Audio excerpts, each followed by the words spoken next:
Hey, all, welcome back to the Fire and Water Cooking Podcast. I'm Darren, I'm your host. Today we have a special guest, Mr. Bob Healy of GrillBlazer, makers of the GrillGun and Su-VGun. Make sure you follow this podcast all the way to the end. We have a special announcement. We'll be doing a giveaway of the GrillGun or Su-VGun, your choice. So make sure you listen to all the way to the end. And now I'll introduce Bob Healy from GrillBlazer. Smoking, grilling, getting hot and hotter, sous vide and chilling from fire and water.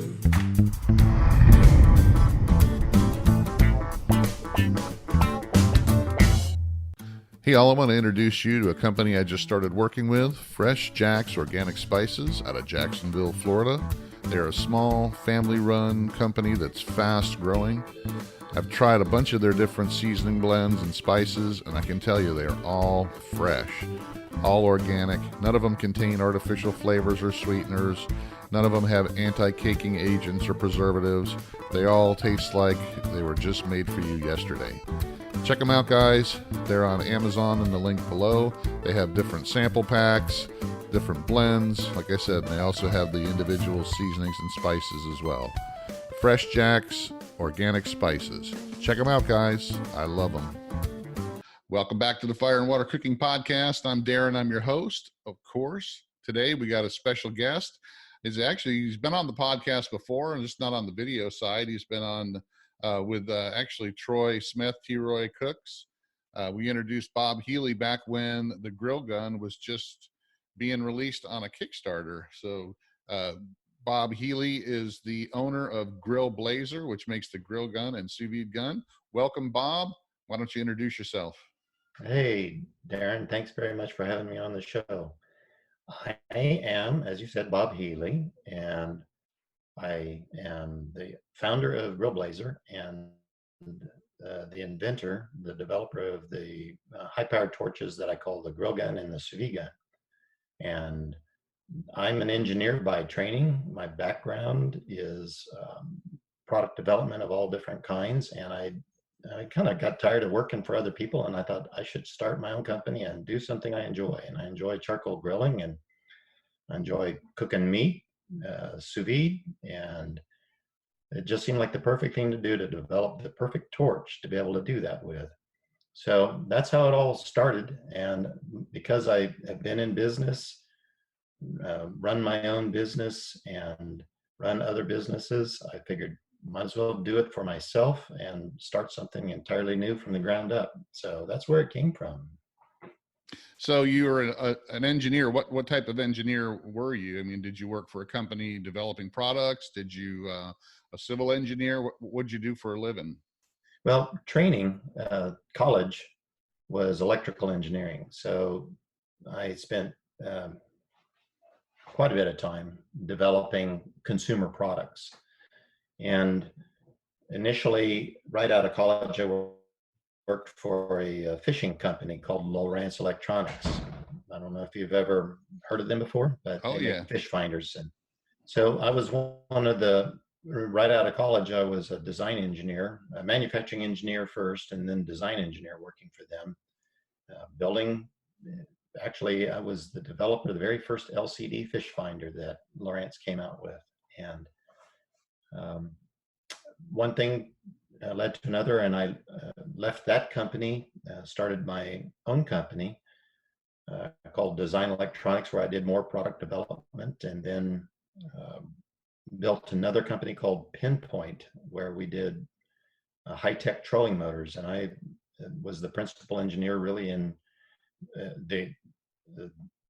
not only the vice president of engineering, but the principal design engineer, and built a company up around fishing, and moved into, after that, into Brunswick, developing electronics for boats and products for boats and mergers and acquisitions. And then I went back out on my own as a vice president of engineering for another company called Murphy Electronics, doing engines and gas compression for the oil field. And ended up starting my own company again. And this time, well, I did work for American Electric, it was called American Electric Power, AEP, and did contract work in developing of wind power for independent power producers. A lot of stuff, a lot of engineering and business background. So when I left them in 2016, I went home and I said, what do I really want to do myself? And that's when the idea of I really just enjoyed barbecuing and cooking outside. And I thought I should just develop the very perfect torch, something that's going to last forever, look really cool while you're doing it. Did a lot of market study, asking friends and family what would make the perfect torch to do what I was accustomed to doing. I'm accustomed to using a weed torch. People who are familiar with that process, you can just go down to Harbor Freight and buy a weed torch and you can light your charcoal grill, but those things wear out in about 3 weeks and they are no good for sous vide cooking. And the igniters, the quality of the products, they're really just junk. And so I thought, make a perfect torch. Let's do it right. So that's what I ended up with, the GrillGun. So yeah, I've heard a lot of people try to compare the Harbor Freight torch and other devices that they've kind of hodgepodge together to compare it to what the sous vide gun or the grill gun can do.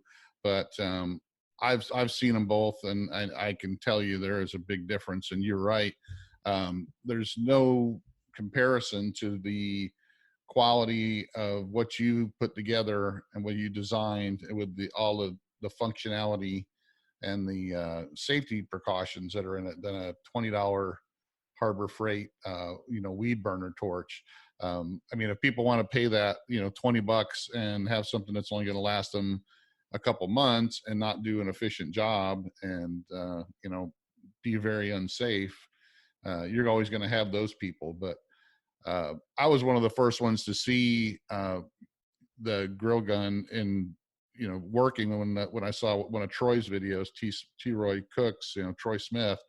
And that's what really got me excited about it, because when I first saw it, I saw the potential for it to be used in sous vide right away. I mean, that's what caught my eyes. Not only can something like that be great for lighting your grill, but also for searing food for sous vide, because of course that's what I was doing. I was combining smoking and barbecue and grilling with sous vide, and that's why I got you on my podcast pretty much right at the beginning when I first started it, because I was really excited about the product. So yeah, I mean, I was on board with the with your crowdfunding right away. So how did you start from the beginning when you sat down and said, I see a need, and what take us through the process of drawing it up on a napkin and then putting it into fruition?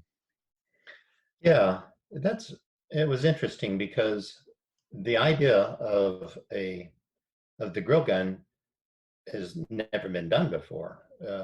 So I started talking to first my son-in-law, one of my son-in-laws, sons-in-law, and I said, what would it take to have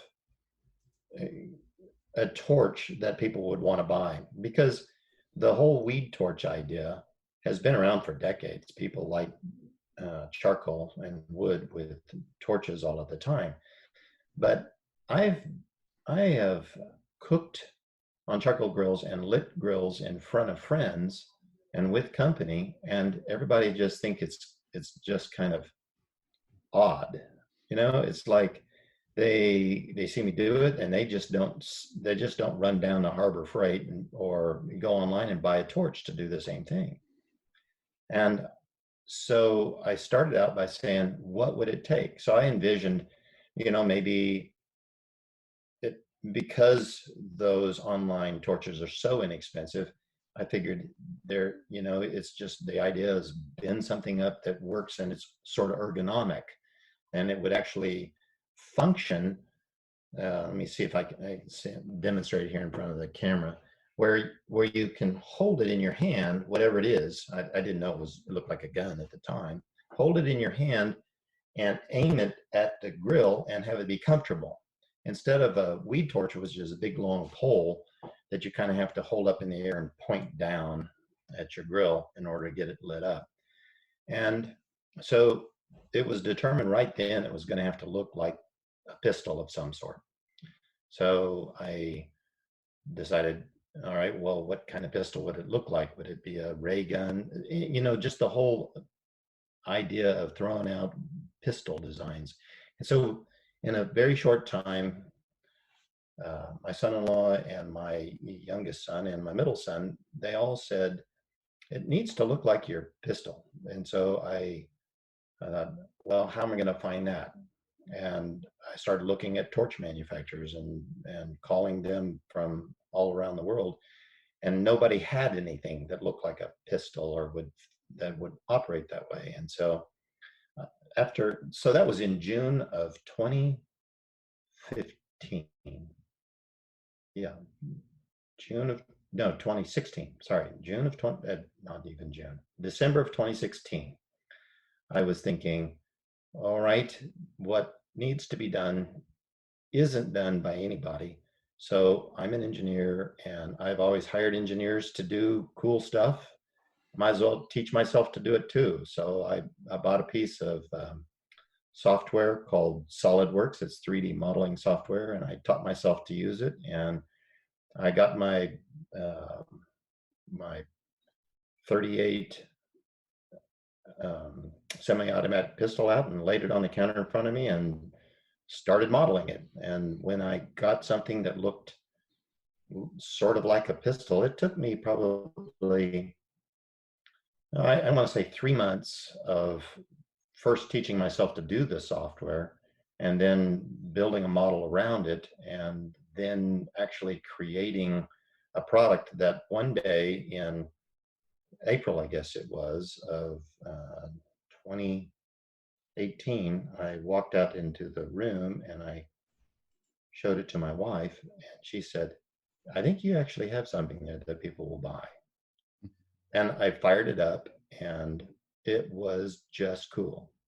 And so I started showing my prototype of it to friends, and they just, every one of them wanted one. And every one of them said, I can see that that'll really sell.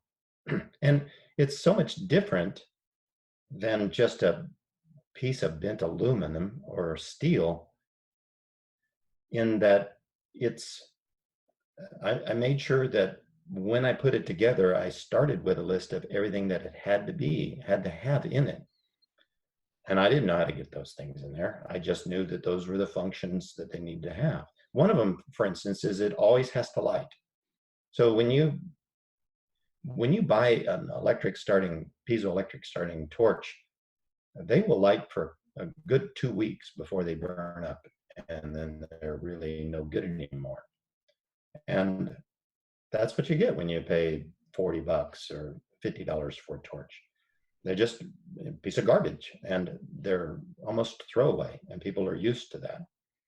So it came from the inspiration of saying that you actually have to be able to hold it like you would hold a pistol. So might as well make it look like a pistol. And I made them in black, and I made them in white and silver and other colors, painted them, looked at them, and just landed on the color and style and shape and art associated with the grill gun. So the design features that are in it came from years of having used garbage torches and been frustrated with them, and saying that we actually have to do something better than that. So that's how it came about. The inspiration was I had to have a product that would light the grill. Oh, but Darren, there was one other thing. It had to be miserly on fuel. What does that mean? If you Here's a sous-vide. I'm just Well, holding that's up. one of the things that people asked when I first started showing people and doing videos on it, on the prototype that you sent me. People Yeah. were automatically assuming that it would dump out a can of that propane in like the third use. And I was surprised how long those cans of propane last with that. Yeah. So that was one of the design criteria. Okay, if you're going to make it portable, so that was a design criteria. It had to be able to be hooked up to a big propane tank, but it also had to be entirely portable like this is.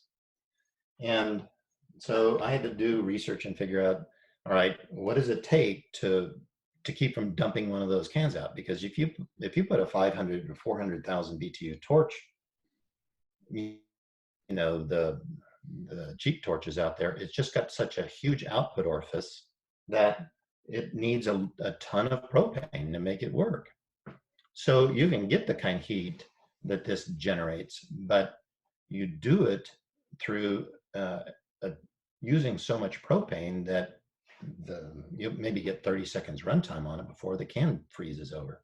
So I had to design that out. So I had to figure out how to increase the heat associated with the amount of BTUs that I was getting out, and create a torch that would actually get the charcoal hot enough to light almost instantaneously. I can light my charcoal grill in 30 seconds, and I've lit other ones in 15 to 20 seconds. It requires a tremendous amount of heat. So the torch itself has to have that capability. And I went through many iterations before I even knew it looked like a gun, just in the designing of a torch that was capable of developing that heat. And so I learned through trial and error that unless I put out in the neighborhood of 3,000 degrees Fahrenheit of heat, I wasn't going to light that charcoal right up. And so that's how it came about, is just engineering principles set out criteria for what the torch actually had to work like, and then design it until it was aesthetically pleasing. And I knew I had a winner when I showed it to people, and everyone wanted to buy the prototypes that I had. Yeah, I was one of them, because when I got one to try out, even though it was, you could tell it was it was a pretty put together with the printer. Yeah. It was you could tell it was not a final product, but it worked so well. The internals worked so well. The plastic was just more, it was kind of a cheapy plastic thing, but it was the internals that worked really well to me. And I could tell right away, because I lit my I have a Kamado grill and a ceramic grill, and that's the whole thing with that. You either got to you use a little wood fire starters or Weber fire starters, or a torch where you got to sit there and hold it, or the one that blows hot air at it, and you're still sitting there holding it for a good 5 minutes or so before the fire is big enough that you can even walk away from it. But I took that thing and lit my Kamado grill in a matter of 2 minutes. I was within 5 minutes I was cooking. I mean, that was I could never have done that before. And it was just amazing to me. And then I was a big proponent as soon as I played with that thing, and people always don't seem to understand how hot that thing got, and how they were telling me, oh, you're going to blow your grill up. And it's like, no, because it's concentrated right on the coal. It's not getting all over the whole grill. So, but it's so concentrated that it does get that charcoal lit so quick. You're cooking within 5 minutes. You're cooking. Right. I was talking to a guy who's the owner of a grill company, and he's saying, you're just going to get the thing so hot it's going to burn the paint off my grill. And I just showed him right on his grill. No, you're not doing that. That heat is focused right on the charcoal, and you light that charcoal real quick. And likewise, you can then aim it around the grill and bring the whole grill up to temperature, which is what I do. I always use it to flame off the grates where I cook the food, and then wire brush it down and bring the whole thing up. And literally, from the time I walk out the door to the time I'm cooking food is 3 minutes. And I do that every week. Yeah, I mean that's me too. I recently bought a PK grill, which is the cast aluminum, and I've done some videos using the.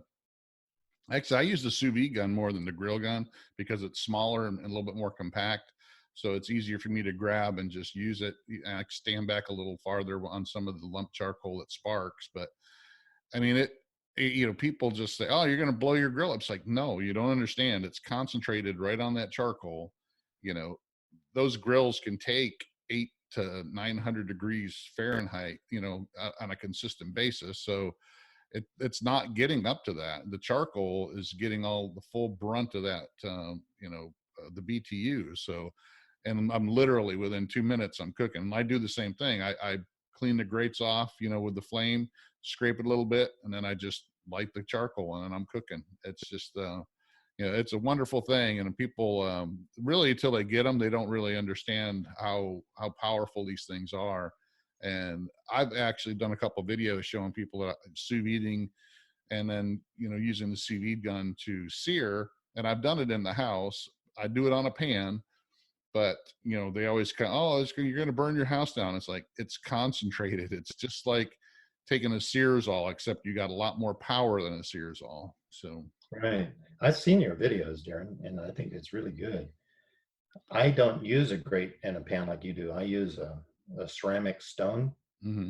Have you seen any of the videos that I've done where I'm?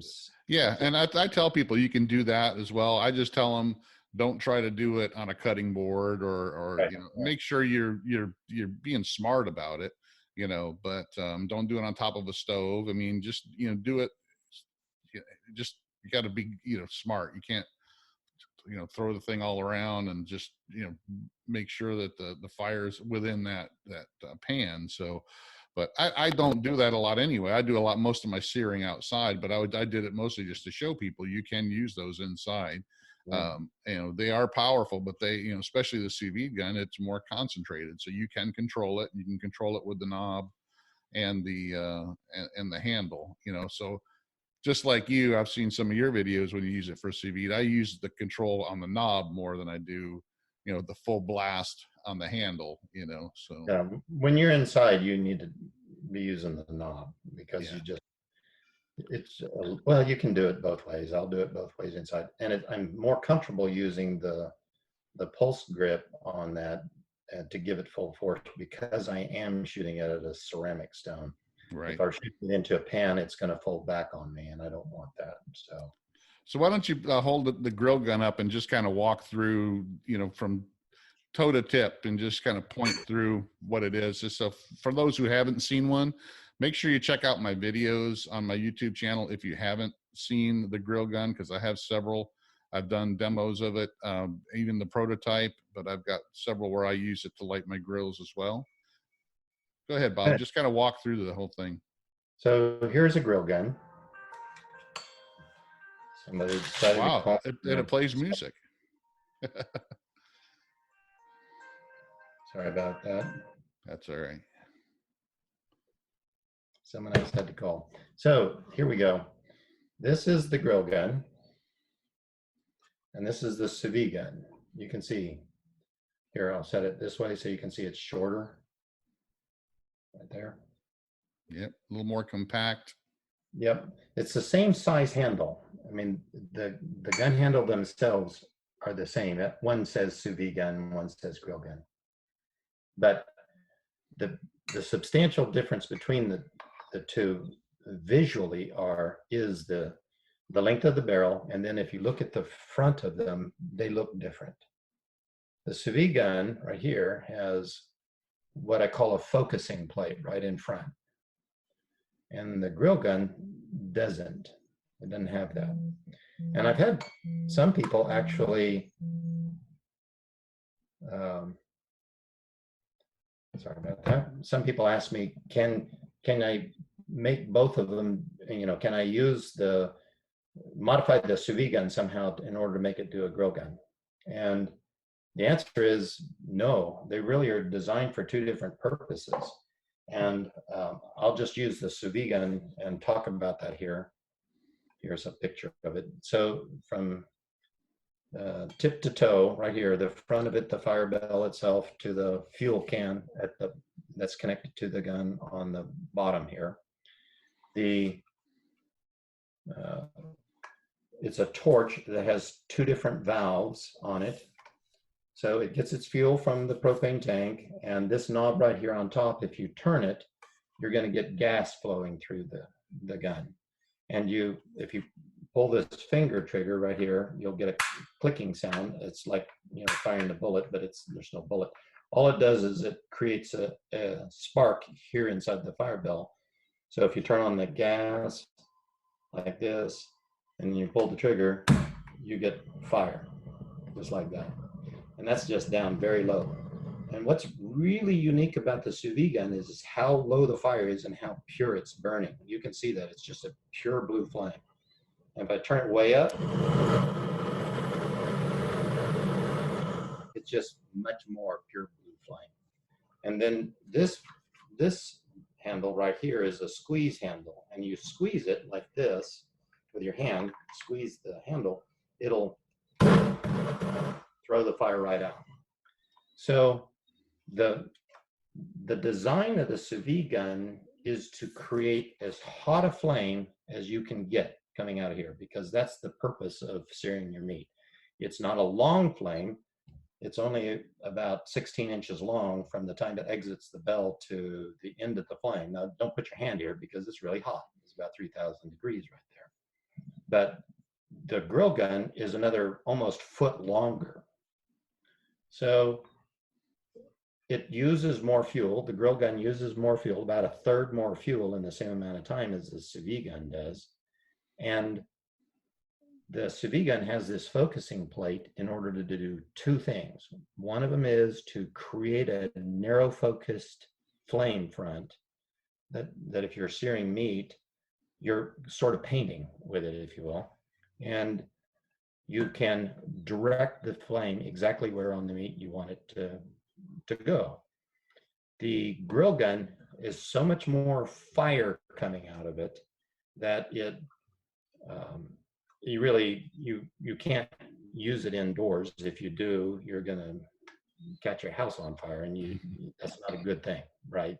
Yeah, it's really hard to control. I know. I never even tried to use the grill gun inside. Even when you sent me the prototype before the Su-VGun prototype came out, I knew that it was much too powerful to try to use, inside.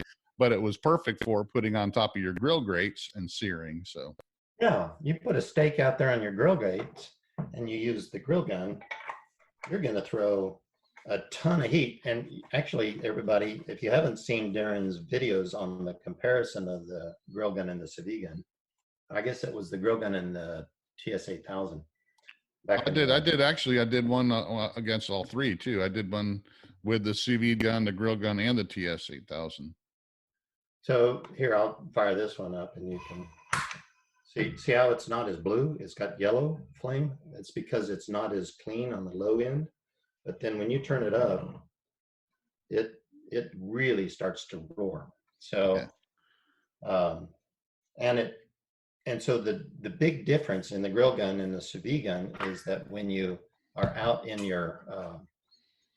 your cooker, I'll stand back so you can see it. You have much more reach. The flame goes 2 feet past the gun, and the gun itself gives you the ability to reach out. So when you're lighting charcoal, let's say lump charcoal, which is what I prefer to use over the briquettes, which has binders in it and can flavor the food as well. But the lump charcoal is just real wood that's just been charred until it's, when you're lighting lump charcoal, it's got all of the water and sap and bugs and stuff like that was in the wood originally. And that all basically becomes a 4th of July party. And you get sparks flying off of that. It sparks up a lot. Yeah. I mean, I use mostly lumps, so that it does. And that's having that extra reach is, crucial when you got all those sparks coming in. And some of the, lump charcoal has got more of that than others, because a lot of times it's not fully carbonized. So you'll get more of the sparks because of that. So it's good to have that reach. So that's what the grill gun is designed to throw so much fire out and so much heat right out, basically about a foot away from the end of the gun, that it gives you your head and your hand and your fuel tank and all that are a long ways away from the fire that you're creating, and it's very safe to operate. But if you try to go into the kitchen and sear meat with this, you're doing this number on your countertop, and it's just ungainly.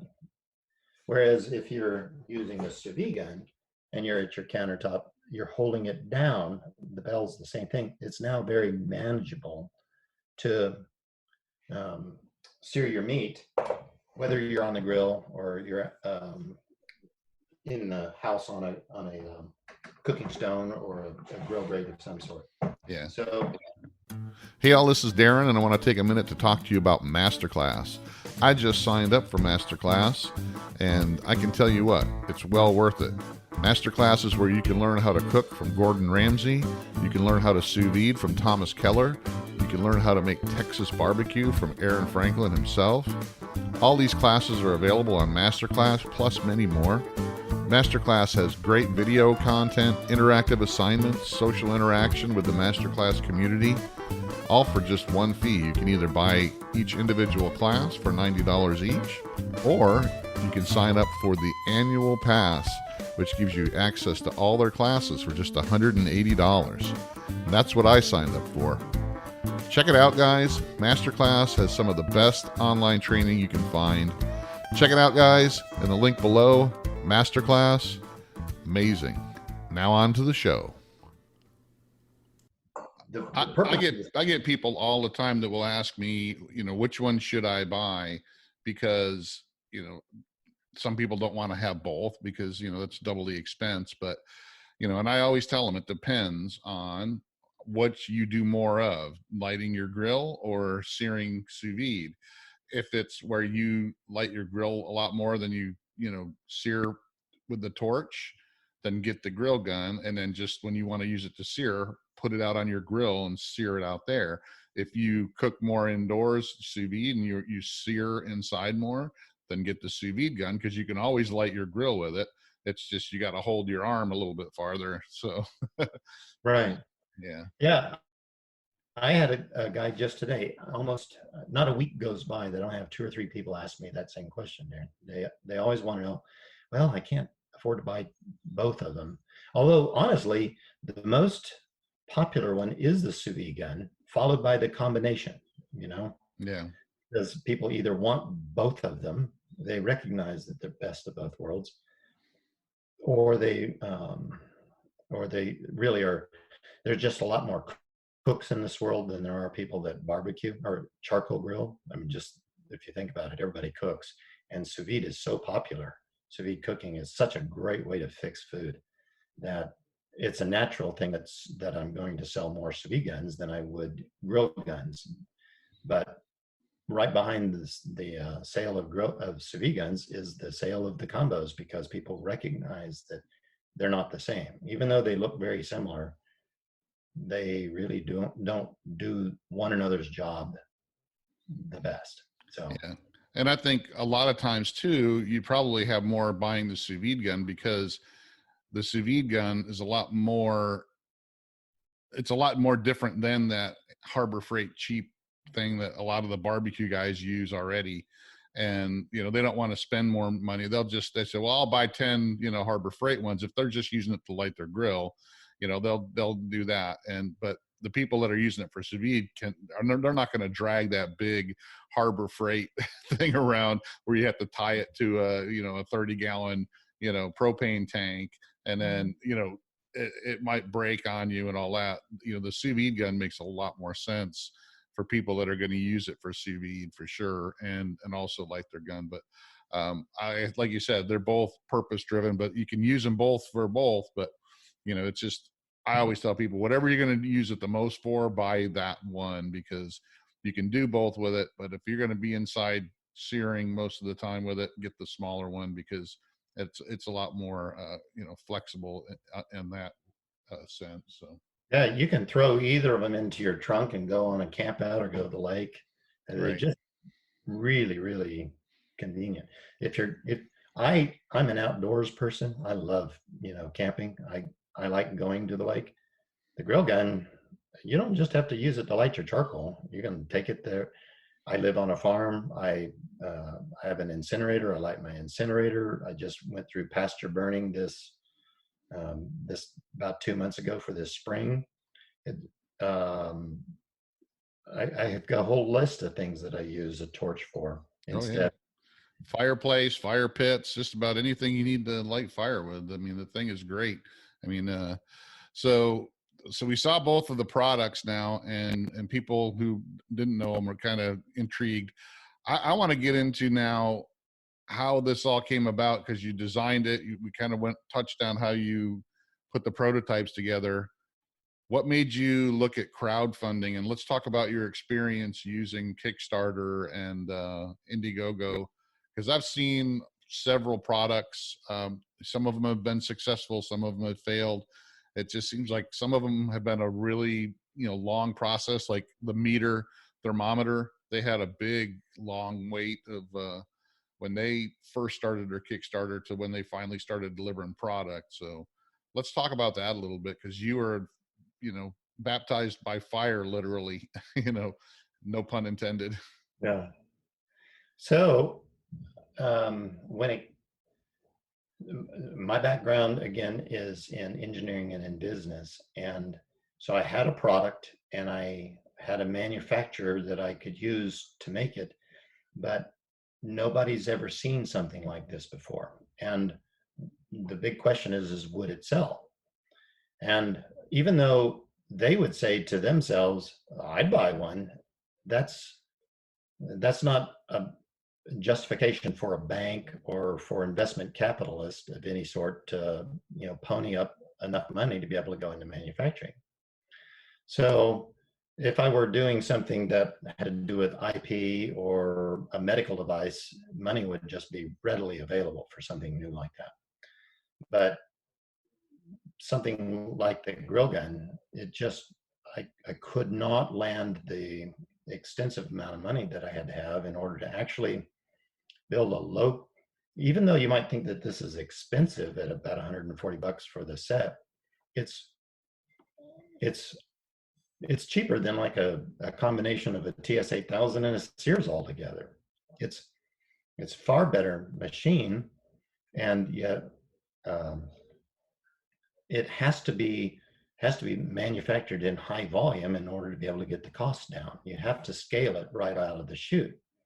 So I knew how much it was going to cost to manufacture it, and I just couldn't raise that kind of capital. But I was told over and over again that, have you tried doing Kickstarter? And I had never considered it because I didn't know how to do a Kickstarter campaign. So that was in January of 2017. I said, all right, I'm going to look at Kickstarter and figure out how to do a Kickstarter campaign. And so in February of that, the next month, I'd spent a lot of time learning about how to do a Kickstarter campaign, and I realized that I just had a ton of stuff to learn, and almost, Darren, this is amazing. My Kickstarter campaign, at the time that I ran it, there had been since Kickstarter's inception in 2009, there had been 318,000 Kickstarter campaigns that preceded mine. And 80% of those never make the money that they need to make in order to be able to do what they say they're going to do. 80% of them. And only 1% of them ever make the money that only 1% of that 318,000 ever reach six figures in revenue. And so I'm looking at, how am I going to raise six figures in revenue when 99% of the programs out there don't make it? And so here I am, I've got a design, I've got the manufacturing, I've got everything that I need. And and it looks like it's going to be impossible to do something quick on Kickstarter. So I just applied myself and said, all right, look at the best campaigns that are out there, figure out what they do, why they're successful, what did they need to accomplish. And so I just studied really hard for several weeks, and I started modeling my campaign after the best campaigns that I could find, the most successful campaigns. And I tell anybody who wants to run a Kickstarter campaign to do exactly what I did, is just focus on who was successful and focus on it as though you're the consumer, the consumer that says, I might be interested in this product. I mean, Yeah, it's hard. it's a big risk to pony up your money, especially if it's over, let's say, $50. Okay. I've seen plenty of Kickstarters that I said, that looks cool, but I don't know if I want to spend, $150 out of my own money and roll the dice and then have to wait 6 months to a year before I'm going to get the product, maybe, Yeah. I followed a couple. One of them was actually a sous vide machine that they started in like the beginning of 2017, and they finally started delivering product towards the end of last year, and they had a lot of problems. I mean, they hit their goals right away as far as sales goals. I mean, they got their money like really quick, but it was the development stage that dragged out, and they had all kinds of issues in manufacturing, and they spent a lot of money, in the R&D and development after the fact, trying to get the product mass produced the right way. And they finally started delivering product, and now they're out of product, and I don't know if they're going to be able to, continue on, but I hope they do. But and then, like I said, meter, the little, internal thermometer that you can use that monitor with your phone. That was another one that took 2.5 to 3 years to actually start delivering product. So you got to look at that stuff when you see those type of Kickstarters. You go, do I want to wait that long for something like this? But yours was, I really liked the product. I tested. I was one of the few that actually got to touch it and use the prototype, so I knew it was going to be something I really wanted. So I did invest in that, and I felt really good about it. But I have to commend you for the short amount of time that got got it in everybody's hands. I mean, I can't really believe you did it so well, so quick, especially with all the stuff that was going on towards the end, where you had those protests in Hong Kong and Shanghai that slowed you down. But now with the COVID, I mean, it's even worse, but you got it like right in that window. But I mean, I was really surprised how quick you got it done. So here we are, almost 1 year, no, 11 months since I launched the Kickstarter campaign. Can you believe that? 11 months. It's been a year since you were on the podcast. It's about a year since I started the podcast, and you and Troy were on. But I was just thinking about that too. Yeah. So the reason it worked for me was because I really had already designed the product. I knew how I was going to manufacture it. I knew what it was going to cost. And I had studied Kickstarter campaigns in order to be able to understand what it would take to be successful. And so then I had to go to people who were influencers in the marketplace that already had a substantial following on YouTube and in podcasts and in written product, and give them product and ask for their endorsement. And when I had enough of that lined up, then I knew that the Kickstarter campaign would be successful. And so it's really unheard of to go from figuring out how to spell Kickstarter in February to being completed with one of the most successful Kickstarter campaigns in Kickstarter's history. I mean, in the top 0.04 percentile. And it was, so that's what, February, March, April, May, June, those 5 months, February, March, April, May, and June, from the time that I decided to learn how to spell Kickstarter to the time I was done with the program.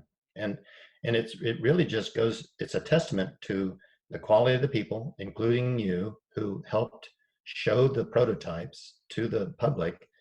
T-Roy, who was great, you know, he's the very first one to come out back in April a year ago now and say, you know, when this guy runs his Kickstarter campaign, you're going to have to pay attention to this. So it was that level of support that anybody who wants to run a Kickstarter campaign, they really need to reach out to people who already have audiences and already have credibility, and establish credibility with those folks. If you do that, then people who lend you credibility, Darren, for your show and your honesty and sincerity with people, if you tell them to try something, they're going to listen to you. And so whether you do it on YouTube or in print media or whatever mode that you choose to take, you got to be really sincere and absolutely transparent and honest. I mean, that's the thing that makes it. You got to have a good idea and a good, you know, base product, but you also got to pick the right people that don't just take any product and try to hawk it. I've seen there's guys out there that have been doing YouTube and, you know, other social media and stuff for a long time, and every week they have something new that they're hawking. You know, somebody will give them, you know, a new grill every other week. They'll give them a new, you know, you'll see them every other week. They'll have something new. They're going, oh, I got this. Check this out. I try not to do that. And a lot of the ones that you hit, like Troy and stuff, are like that. They only use stuff that they actually believe in, and they only, you know, I use Camp Chef, you know, pellet grills because I really love the product. Before I even, you know, reached out to them to try to work with them, I really love the product. Kamado Joe, the same way. I really love the product before I even started trying to talk to them.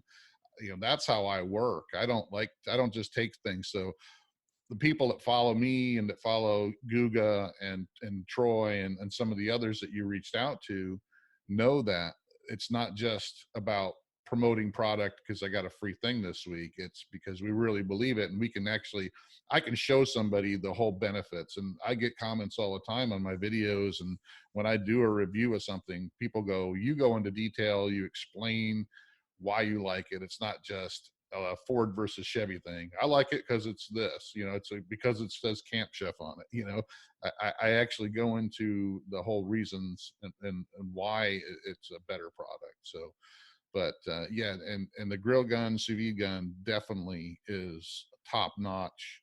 I was one of the guys that got talked into getting a Searsall, you know, because I used to watch Guga, you know, when he first started doing it, and I said, "Oh, that's pretty cool." But like you said, you're paying $50 for the TS 8000.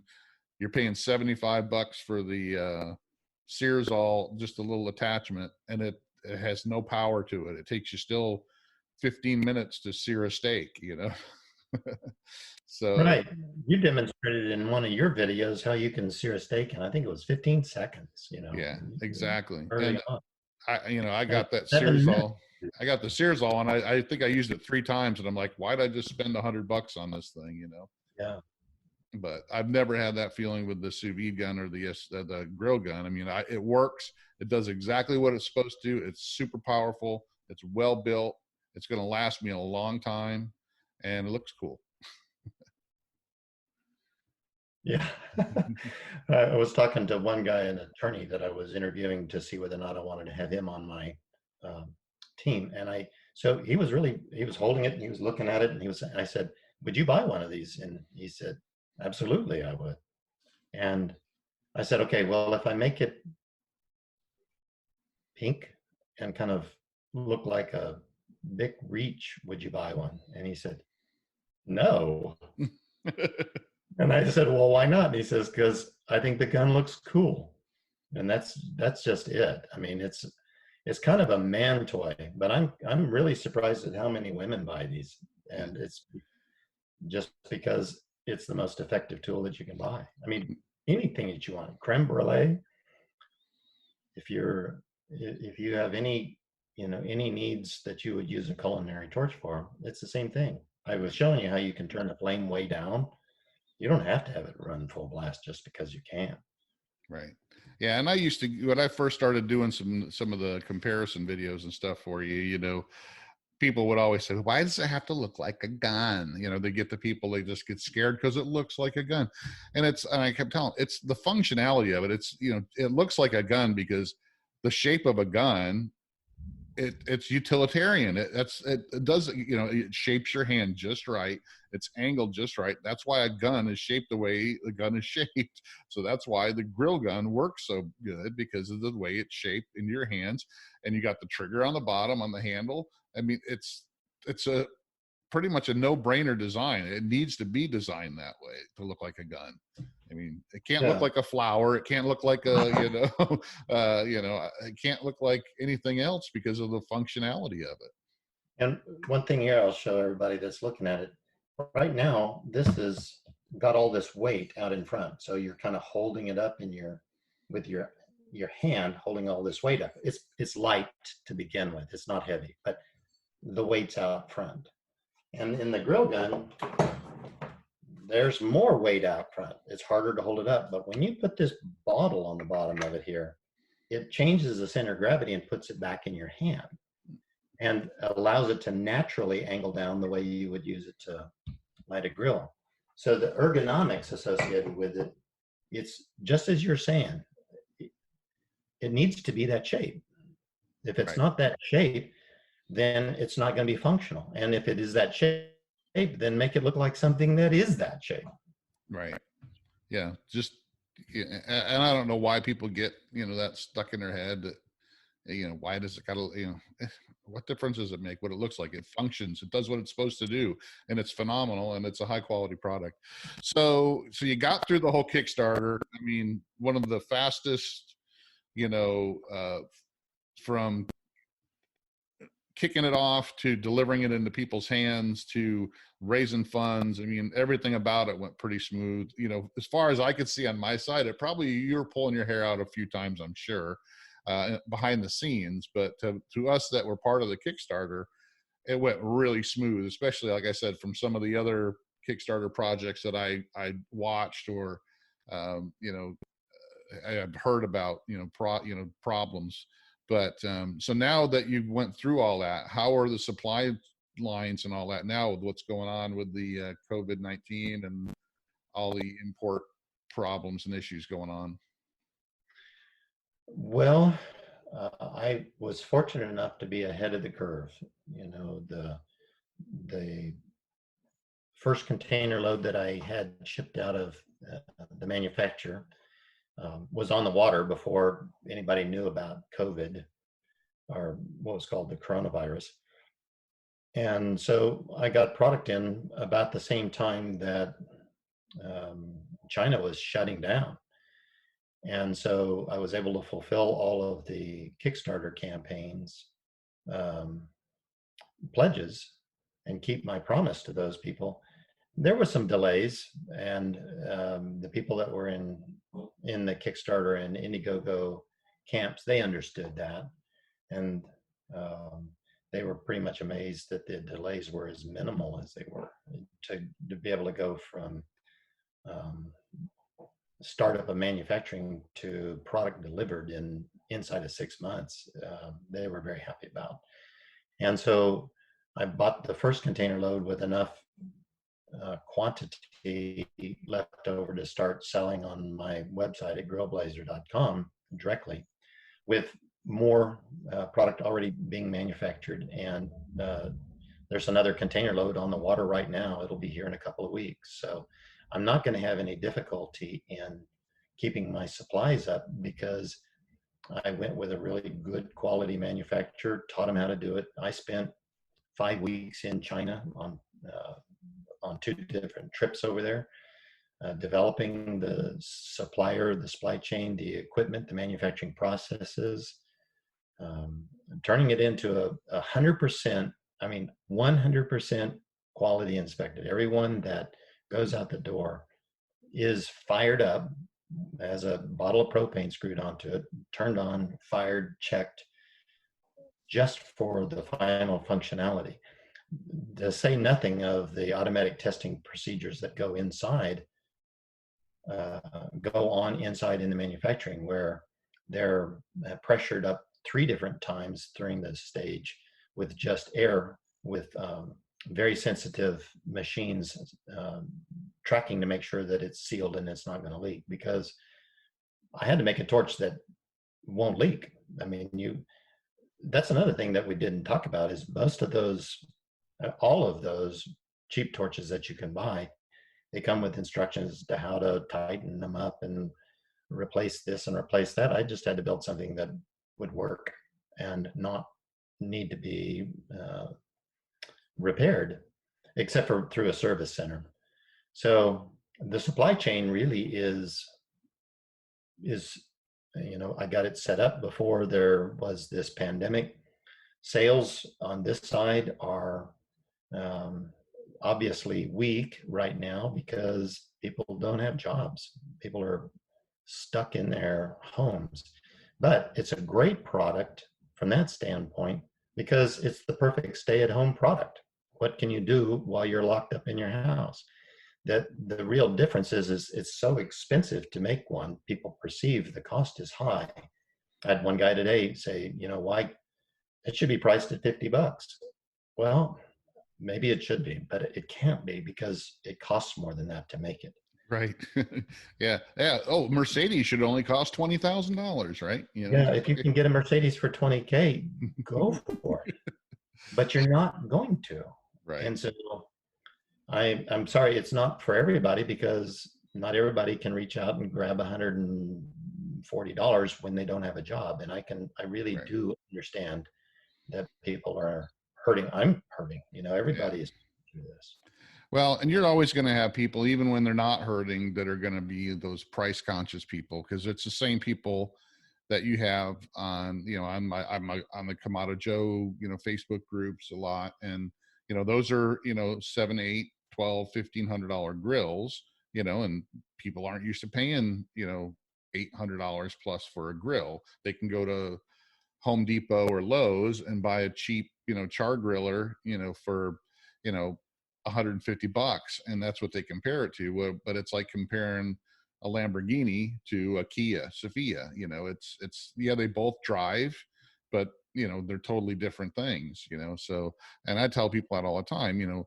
Maybe I'm buying a $800 grill because I know I'm going to have that thing for 20 plus years. And maybe give it to my kid when he's older. It's not something that's going to rust out and I'm buying a new one every year and a half or 2 years. It's the same concept with that. I can buy a Harbor Freight torch for $30, but it's going to be a piece of crap that's only going to last me a year and fall apart, and it's not safe, and it doesn't do half the stuff that the GrillGun does. So. Yeah, like take for instance this. You've used yours quite a bit, Darren. I'm sure of it. Oh yeah. The finish on here, the finish on this, on the shaft, the finish on all of the parts here, they're not going to rust. I mean, you know that. You can't run a grill, you can't run a weed torch more than one time before you burn off the zinc finish that's on it, and now it starts to rust and it looks like garbage. Right. So, but the trouble that I went through to design something that would take the heat and actually operate and never look bad. Well, never's not exactly true, because I've had people set them down when they're hot on their plastic, block of some sort, and it melts the plastic right to the bell. Well, I shouldn't have done that, but that's just user error. If you just use the gun and use the stand that I send each gun out with, to where you can just set it in the bottle stand where it'll cool down the bell, you'll never have any trouble with the finish. And never's a relative term. I mean, I just mean 4 years. You'll have years and years of enjoyment of it. So it's not really a good product from a designed obsolescence standpoint.